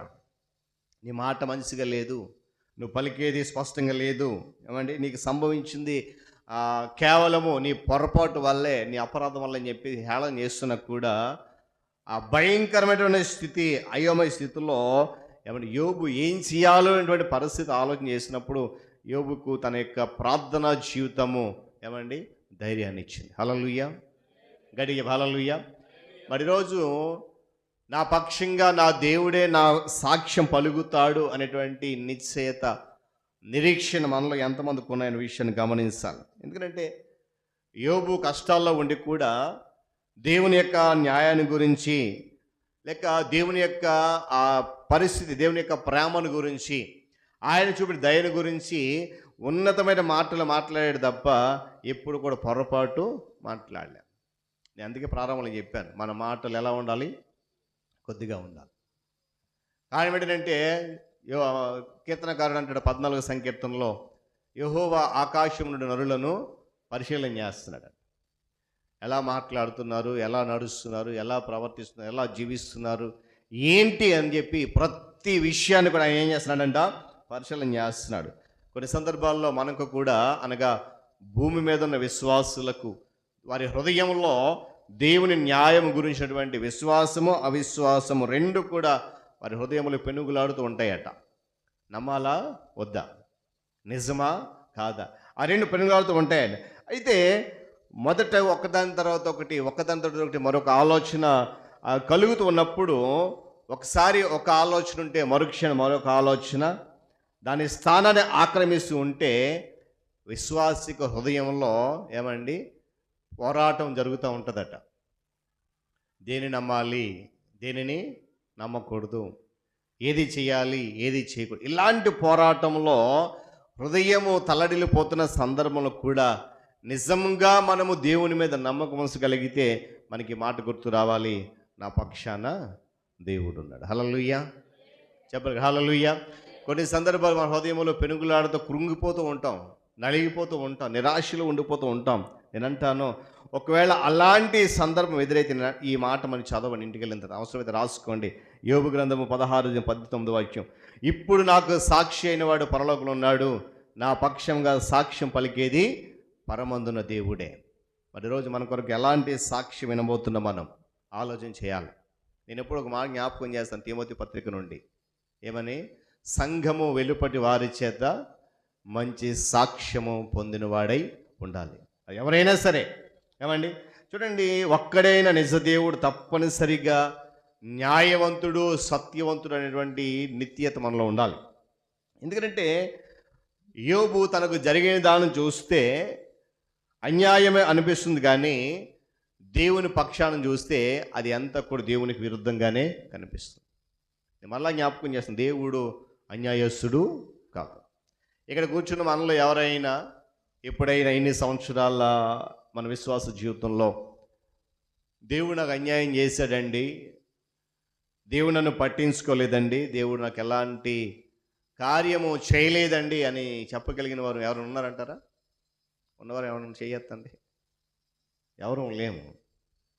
ఒకవేళ మనకు తెలియకపోయినా, గ్రహించకపోయినా, అందుకే ఒక మాట అంటాడు కదా, బైబిల్లో ఒక మాట ఉంటుంది, ఆయన మన విషయములు చేసేటువంటి కార్యాలట మనిషిని యొక్క ఊహకు తెలియదు, చెవికి వినబడవు, కంటికి కనబడవు, హృదయానికి గోచరం కావు. కానీ ఇక్కడ కూర్చున్న ప్రతి ఒక్కరం కూడా, లేక సమాజంలోని విశ్వాసులందరూ కూడా తప్పనిసరిగా ఆయన నుండి మేలు పొందుకున్న వారే కానీ కీడు పొందుకున్న వాళ్ళు ఎవరు కూడా లేరు, ఉండరు. ఎందుకంటే ఆయన మేలు చేసే దేవుడే కానీ కీడు చేసే దేవుడు. ఒకవేళ కీడు చేసే దేవుడే అయితే యోబును ఆ పరిస్థితులను అలాగే విడిచిపెట్టేసేవాడే. ఒకవేళ కీడు చేసేవాడే అయితే యోబుకు అంత ధైర్యం కూడా ఉండేది కాదు. అంత క్లిష్ట పరిస్థితుల్లో కూడా నా పక్షాన సాక్ష్యం పలికేవాడు దేవుడు అని చెప్పి చెప్పగలుగుతున్నాడంటే దేవుని మీద యోబుకున్న విశ్వాసం, ఆ నమ్మకం ఎంత విలువైనవో, శ్రేష్టమైన గమనించాలి. మన పరిస్థితులు మారుతూ ఉన్నాయి, ఏమంటే పరిస్థితులు మారుతూ ఉన్నప్పుడు కాలంతో పాటు మనము కూడా మారాలి. నేను అంటాను, కొన్ని సందర్భాల్లో లోకానుసారమైనటువంటి కార్యక్రమాలకు, లోకానుసారమైన పరిస్థితులకు అనుగుణంగా మనం మలుచుకుంటూ ఉన్నాం, కానీ ఆత్మీయ పరిస్థితులకు మనము మలుచుకోవట్లేదు. పరిస్థితులు మారుతూ ఉన్నాయి, కాలాలు మారుతూ ఉన్నాయి, మన ఆత్మీయ స్థితి కూడా ఏం చేయాలా? మార్పు రావాలి. అలా మార్పు వచ్చిన రోజున మనం చెప్పగలుగుతాం, నా పక్షంగా నా దేవుడు సాక్ష్యం పలుకుతాడు. చూడండి, రేపన్న రోజు అనగా దేవుని రాకడ సమయంలో ఒకవేళ దేవుడు మన యందు కనికరం ఉంచి ఆయన రాకడ వచ్చిన వెంటనే మనందరినీ కూడా ఆయన రాజ్యానికి తీసుకువెళ్తే అక్కడ తీర్పు అనేది జరుగుతుంది ఖచ్చితంగా, అందులో ఎలాంటి సందేహం లేదు. ఆ తీర్పు జరిగినప్పుడు నువ్వు ఎటువైపు వెళ్ళాలి అనేది అక్కడ నిర్ణయించబడుతుంది.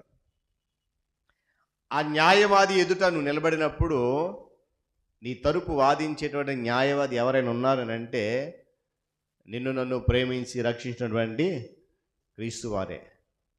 ఆయన నీ పక్షాన వాదించి మంచి సాక్ష్యము పలకాలి అని అంటే భూమి మీద బ్రతికుండగానే ఆయనకు అనుకూలమైనటువంటి మార్గంలో మనల్ని మనము మలుచుకోవాలి.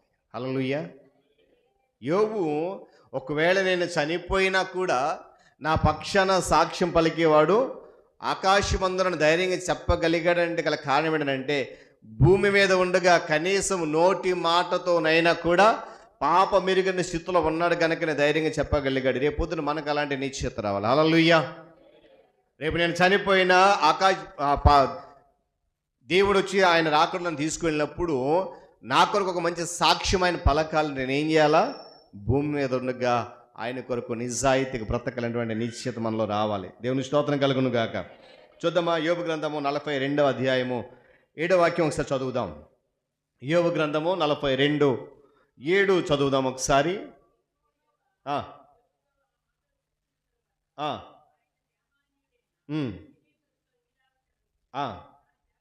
నా సేవకుడైన యోబు పలికినట్లు మీరు నన్ను గురించి యుక్తమైనది పలకలేదు కాబట్టి నా కోపము నీ మీదను నీ ఇద్దరు స్నేహితుల మీదను మండుతుంది. చాలండి. దేవుని స్తోత్రం కలుగును గాక. అంటే యోబు నా పక్షాన సాక్ష్యము పలికేది లేక నా పక్షాన వాదించేది దేవుడు అని ఎందుకన్నాడంటే ఇందుకే అదంతా అయిపోయిన తర్వాత దేవుడు యోబు స్నేహితుడైనటువంటి ఎలీఫజుతో మాట్లాడుతున్నాడు. ఏమని? యోబు నా కొరకు ఏం పలికాడంట? చాలా శ్రేష్టం. చూడండి, యోబు నా కొరకు ఏం పలికాడు? యుక్తమైన మాటలు పలికాడు. మరి ఈరోజు మన నోరు ఏం వచ్చిస్తూ ఉంది దేవుని గురించి? దేవుని కొరకు మన నోరు ఎలా మాట్లాడుతూ ఉంది? దేవుని కొరకు మాట్లాడిన నోరే బయటికి వెళ్ళిన తర్వాత ఏ మాటలు మాట్లాడుతుంది? ఆ సత్యాన్ని గమనించాలి. ఇక అన్నట్టు చూడండి, యోబు పలికినట్లు మీరు నన్ను గూర్చి యుక్తమైన మాటలు మాట్లాడలేదు కాబట్టి నీ మీద నీ స్నేహితుల మీద నా కోపం అంటుతుంది. యోబు పక్షాన వాదించే దేవుడు అని తేలిపోయింది ఇక్కడ. కానీ యోబు మనస్సులో ఉన్నది మాత్రము ఏమండి? విశ్వాసం పక్షంగా ప్రస్తుత న్యాయవాది దేవుని కుమారుడు మన రక్షకుడు క్రీస్తు సత్యాన్ని మనం గమనించాలి. 2వ తెస్సలోనికీయులకు రాసిన పత్రిక 2వ అధ్యాయం 10వ వాక్యం చదవండి ఒకసారి. 2వ తెస్సలోనికీయులకు రాసిన పత్రిక 2:10. దుర్నీతిని పెట్టించు. క్షమించాలి. 1వ తెస్సలోనికీయులకు పత్రిక రాయండి. క్షమించాలి. 1వ తెస్సలోనికీయులకు పత్రిక 1వ అధ్యాయము 10వ వాక్యం 2:10. క్షమించాలి. మేము విశ్వాసులైన మీ ఎదుట ఎంత భక్తిగాను నీతిగాను అనింద్యముగాను ప్రవర్తించామో దానికి మీరు సాక్షులు, దేవుడు కూడా సాక్షి. ఈరోజు మనందరము ఇలాంటి నిశ్చయత కలిగి ఉండాలి. ఈ భూమి మీద మనం ఎలా బ్రతికామో, ఎలా ప్రవర్తించామో, ఎలాంటి నీతికరమైనటువంటి బ్రతుకామో, అనింద్యముగా ప్రవర్తించామో దానికి దేవుడు సాక్ష్యం చెప్పాలి కనుక. కాబట్టి ప్రియ సంగమా, ఆయన మన పక్షాన ఉండి మనల్ని అపవాది ప్రభావం తప్పించడానికి అహర్నిశలను శ్రమిస్తూనే ఉన్నాడు. ఏమండి? మనలను దేవుని కొరకు ఫలవంతులైనటువంటి మనుష్యులుగా చేయడానికి ఆయన ఇష్టపడుతూ ఉన్నాడు. అంతేకాకుండా మన ఆధ్యాత్మిక సంక్షేమం గురించిన భారము ఆయన మోస్తున్నాడు. కారణం ఏంటంటే ఆత్మీయంగా మనం ఏమాత్రం కూడా కృంగిపోకూడదు, ఆత్మీయంగా మనం ఏమాత్రం కూడా వెనకబడిపోకూడదని చెప్పి అహర్నిశలు ఆయన ఏం చేస్తున్నాడంట? మన సంక్షేమం గురించినటువంటి భారం. ఏ సంక్షేమం అది? ఆధ్యాత్మికమైన సంక్షేమం గురించిన భారం ఆయన మోస్తున్నాడు కనుక పరిశుద్ధతలో జ్ఞానములో ఎదగాలని, చివరకు క్రీస్తు సారూప్యంలోనికి మారాలని మరీ ఆయన ఎంతో ఆశిస్తూ ఉన్నాడు. ఎందుకంటే 14వ సంకీర్తన 5వ చరణం ఒకసారి చదవండి. ఆ చివరి మాటను నేను జ్ఞాపకం చేసి ముగిస్తాను. దేవుడు నీతిమంతుల సంతానం పక్షమై ఉన్నాడు. దేవునికి స్తోత్రం కలుగును గాక. కీర్తనకారుడు చెప్తున్న మాట ఏంటనంట? ఎందుకంటే దేవుడు నీతిమంతుల సంతానం పక్షాన ఉన్నాడు. ఈరోజు నేను అనుకున్న బహుశా మనందరం కూడా నీతిమంతులు కనుక, మన పితరులు నీతిమంతులై ఉంటే దేవుడు మన పక్షాన వాదిస్తాడు. యాత్రలు ఒంటరినై సాగే వెలిసున్నా నీవే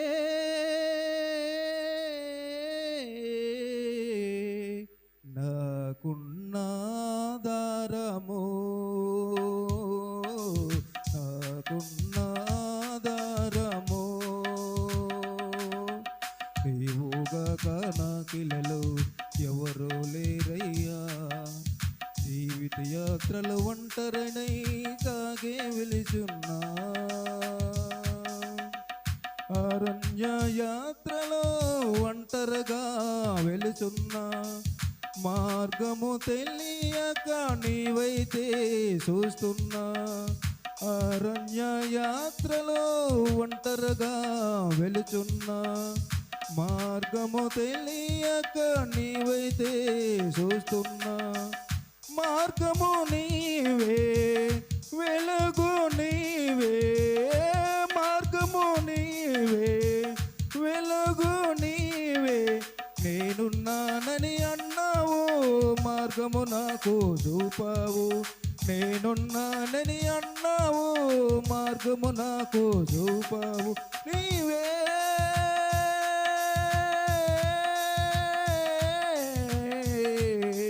వెలుగైన నా మార్గము, వెలుగైన నా మార్గము. నీవుగాక నాకిలలో ఎవరూ లేరయ్యా, జీవిత యాత్రలు ఒంటరినై సాగే వెలుచున్నా. నమ్మిన వారు నన్ను విడిచి వెళ్ళారు, నాను వారు ఒకరైనా లేరు. నమ్మిన వారు నన్ను విడిచి వెళ్ళారు, నాను వారు ఒకరైనా లేరు. స్నేహము నీవే, బంధము నీవే, స్నేహము నీవే, బంధము నీవే. నిత్యము నాతో ఉన్నావు, నన్ను వీడన బంధము యేసయ్యా. నిత్యము నాతో ఉన్నావు, నన్ను వీడన బంధము యేసయ్యా. నీవే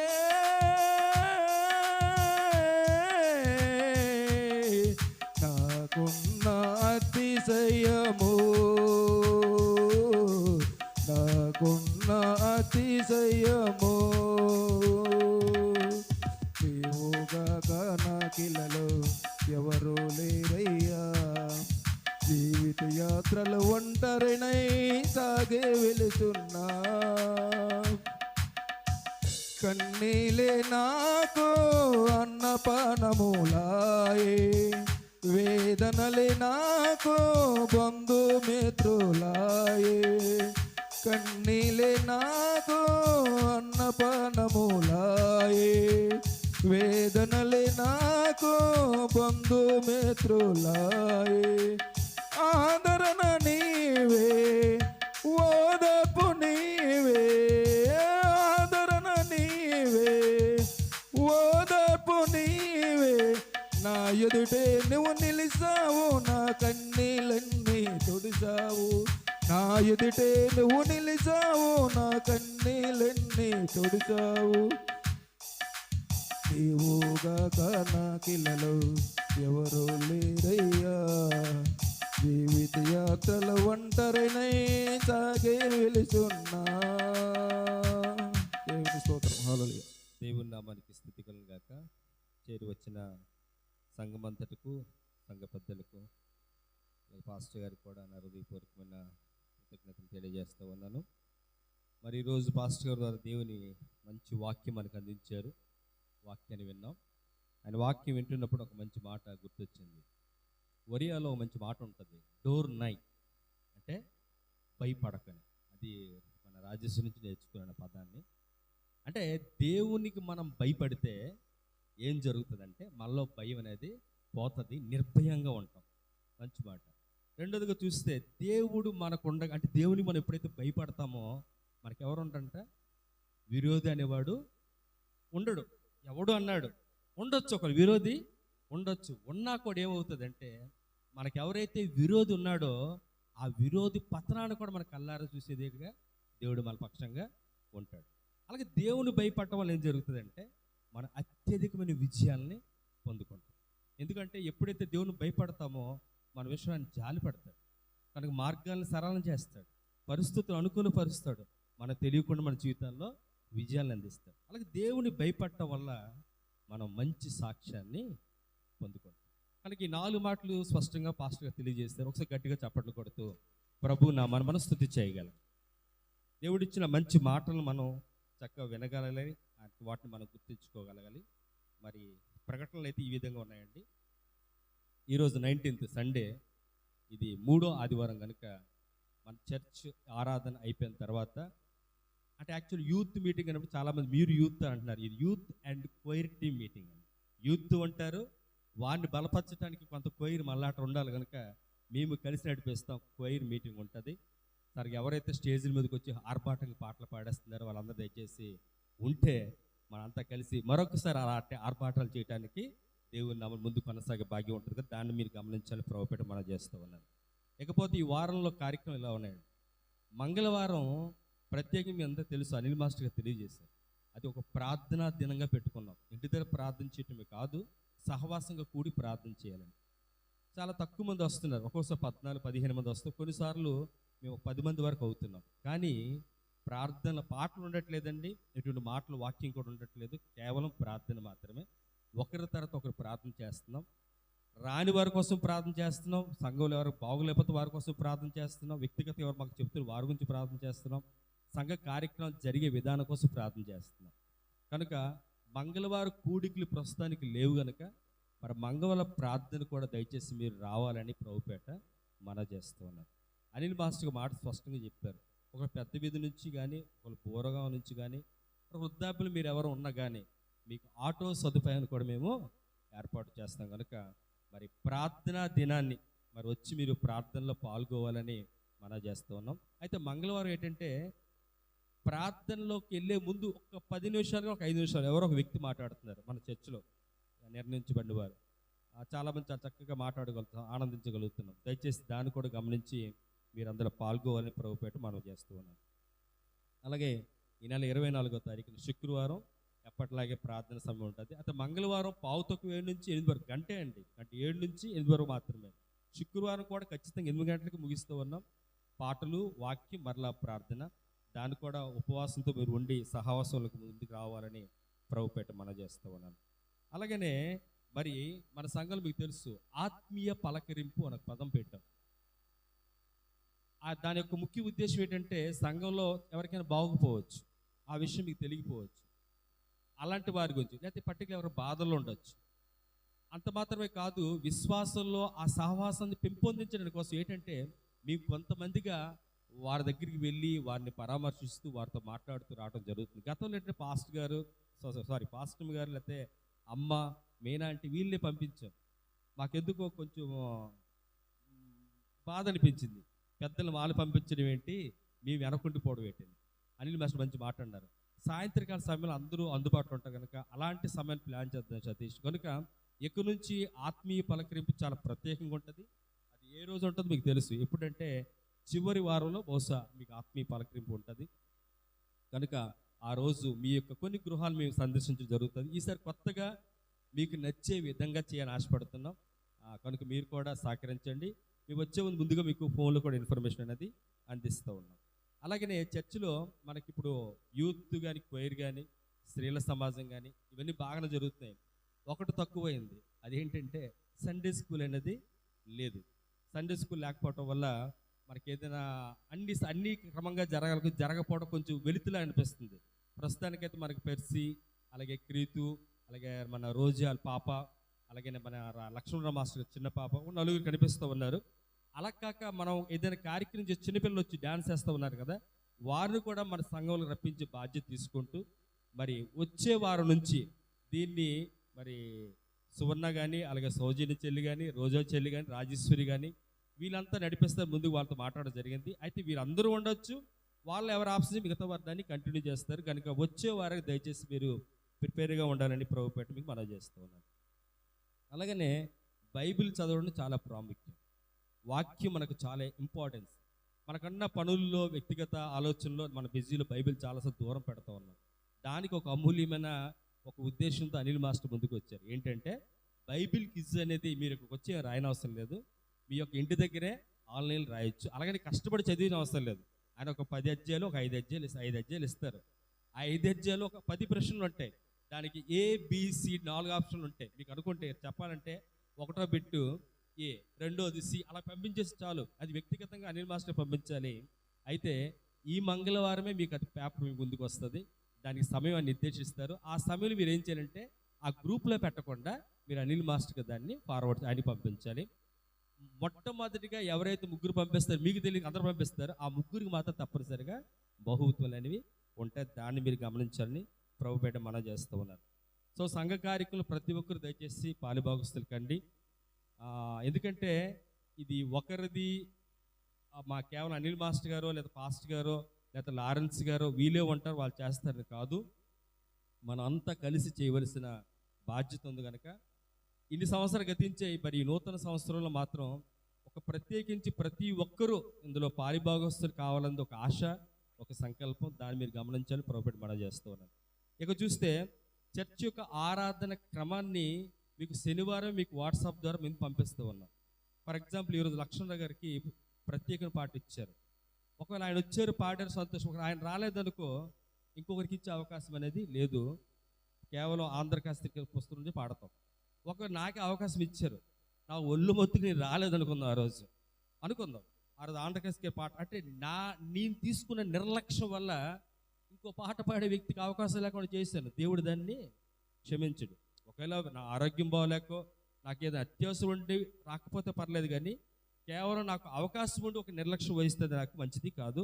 కనుక మీరేంటంటే ఆ క్రమాన్ని దయచేసి అనుసరించండి. అలాగే బైబిల్ రీడింగ్స్ ఎవరైతే మీకు ఇస్తున్నారో వారు కూడా ప్రత్యేకంగా ముందుకు వచ్చేస్తే వాళ్ళు కూడా అందరూ పాల్గొంటే సంతోషిస్తాం. మీకు ఏమైనా కష్టం అనిపిస్తే వెంటనే చెప్తారు, పేర్లు కూడా మార్పు చేస్తాం. వీటన్నిటిని మీరు గమనించగలుగుతారు. ఇంకా ప్రార్థన అవసరం ఉన్నాయండి.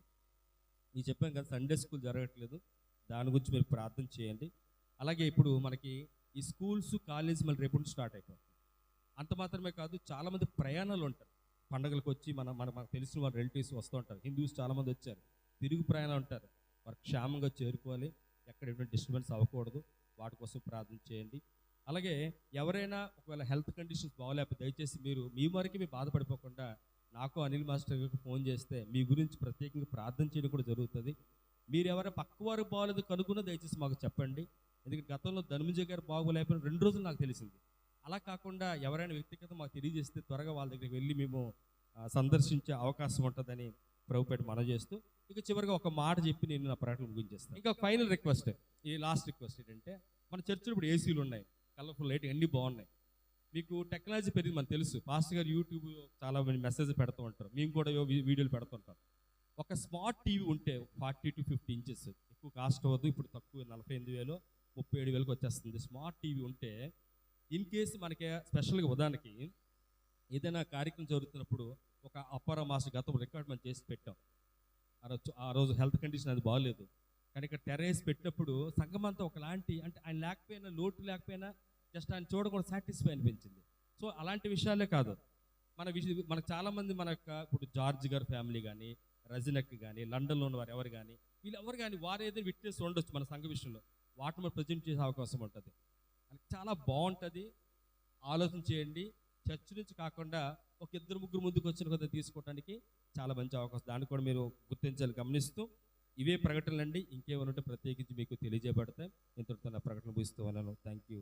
నిలబడదాం. ముగింపు ప్రార్థన, ప్రభునేరు ప్రార్థన ఆశీర్వాదంతో ఆరాధన ముగించుకుందాం. మరి కార్యదర్శి గారు చెప్పిన ప్రకటనని బట్టి ప్రార్థన చేద్దాం. ప్రాముఖ్యంగా సంఘ అభివృద్ధిలో మన వంతు పాత్రను పోషిస్తూ సంఘ అభివృద్ధిలో ముందుకు వెళ్దాం, ఆత్మీయతలో ఎదుగుదాం. ప్రార్థన చేసుకుందాం. మహాగణుడును మహోన్నతుడైన మా ప్రియ పరలోక తండ్రి, వందనాలు. 2025వ సంవత్సరంలో మమ్మల్ని ప్రవేశింపజేసి నూతన మాసములో 18 దినాలు నిరెక్కల జట దాచి 19వ దినం రీతిగా నీ పాద సముఖములో మేముండి మీ నామ ఘనత కొరకు నిలబడడానికి, మీ నామ ఘనతను చాటడానికి మీరు ఇచ్చినటువంటి శ్రేష్టమైన అవకాశాన్ని బట్టి స్తోత్రాలు నాయనా. ఇదిగో ఇంతవరకు జరిగినటువంటి ఆరాధన క్రమములో ఎక్కడా కూడా ఎలాంటి అవంతరాలు జరగకుండా క్రమముగా మీరు జరిగించారు, నీకు స్తోత్రాలు ఆయన. మధ్యలో విద్యుత్ కొంచెం ఆటంకపరిచినప్పటికీ ఈ ఆరాధనకు ఎలాంటి ఆటంకం లేకుండా మీ ఆత్మ సంచారములో సంఘమందరిని బలపరుచినందుగా నీ స్తోత్రాలు నాయనా. నువ్వు మా పక్షాన్ని ఉంటే మా జీవితాల్లో జరిగే మేలులు, లాభాలు ఏంటి అనేది నీ వాక్యం ద్వారా మేము విన్నాము. కనుక నాయన మేము ఆ వాక్యాన్ని విని వెళ్ళిపోయే వారికి కాకుండా వాక్యానుసారంగా జీవిస్తూ నా దేవుడు నా పక్షాన ఉన్నాడు, నాకు భయం లేదు. మా దేవుడు నా పక్షాన ఉన్నాడు, మాకు విరోధి ఎవరు లేరు. మా దేవుడు మా పక్షాన ఉన్నాడు, మా కొరకు మంచి సాక్ష్యం పలుకుతున్నటువంటి ధైర్యాన్ని మేము పొందుకోవడానికి కృప చూపించండి. వాక్య వెలుగులో మా జీవితాలను పదిలపరుచుకుని నాయన అనేకులకు మాదిరికరంగా నీ నామానికి ఘనత కలిగే సాక్షులుగా నడిపించుమని, ఆరాధన అనంతరం మేము గృహాలు వెళ్తుండగా మీరు మాతోటి నడిపించుమని, నాయన ఈ వారమంతట్లో జరగనటువంటి సంఘ కార్యక్రమాల్లో నీ కృప, నీ కాపుదల, నీ సన్నిధి మాతో ఉంచి మీరే మహిమ పొందమని నజరేయుడైన యేసుక్రీస్తు వారి పరిశుద్ధ నామములో ఈ ప్రార్థన మనవులు సమర్పిస్తున్నాను మా తండ్రి, ఆమేన్. పరలోకమందున్న మా తండ్రి, నీ నామం పరిశుద్ధ పరచబడును గాక, నీ చిత్తము నెరవేర్చినట్టు భూమి మీద నెరవేరును గాక. మాకు కావలసిన ఆహారము నేడు మాకు దయచేయము, మరణం క్షమించిన ప్రకారం మరణములు క్షమించు, మమ్మల్ని శోధన దగ్గర దుష్టులను తప్పించు. ఎందుకంటే రాజ్యము, బలము, మహిమ నిరంతరము నీవైనవి మా తండ్రి, ఆమేన్. పరమ తండ్రి అయిన దేవుని ప్రేమ, రక్షకుడైన యేసుక్రీస్తు వారి యొక్క కృప, పరిశుద్ధాత్మ దేవుని సహవాసము, ఆయన సన్నిధి కాపుదల చేరొచ్చిన మనకు, మన కుటుంబాలకు, సంఘానికి, ఆయనను ప్రేమిస్తున్న సకల పరిశుద్ధులకు సదాకాలము తోడేడు నడిపించును గాక, ఆమేన్. ఆశీర్వాదంబుల్ మా మీద వర్షింపచేయుమీషా, ఆశతో నమ్మియున్నాము నీ సత్య వాగ్దాతము. ఈ మహిమీద